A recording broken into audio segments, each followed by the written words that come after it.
এই দেখো, এই কফিটা কিন্তু সেই কফি যেটা বিড়ালের পটি থেকে তৈরি হয়, লুওয়াক কফি, যেটা আমি নিয়েছিলাম ভিয়েতনাম থেকে। আর এই কফিটা আমার ২য় নম্বর প্যাকেট। ১ম নম্বর প্যাকেটটা খাওয়া হয়ে গেছে। কিন্তু এই কফিটা এই যে দেখো, এই যে বীজগুলো রয়েছে, এই বীজগুলো দিয়ে, এইটাই কফি বীজ, এগুলো দিয়েই বিড়ালের পটি থেকে বের করে ওনারা সঠিকভাবেই বানায়, ঘেন্না পাওয়ার কিছু নেই। কিন্তু এইটা খুব টেস্টি একটা কফি, খুব টেস্টি, কফির মধ্যে সবথেকে টেস্টি কফি। তো এই কফিটা বানানোর জন্য দেখো এখানে লেখা রয়েছে কীভাবে বানাতে হবে।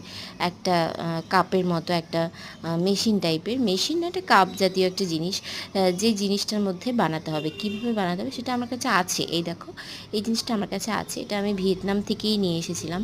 আর আমি এটাতে অনেকবার ট্রাই করেছি, বানিয়েছি, কিন্তু সেভাবে না হয় না। তোমরা জানো কীভাবে বানাতে হয়? এই দেখো, কফিটা আমি বানিয়েছি।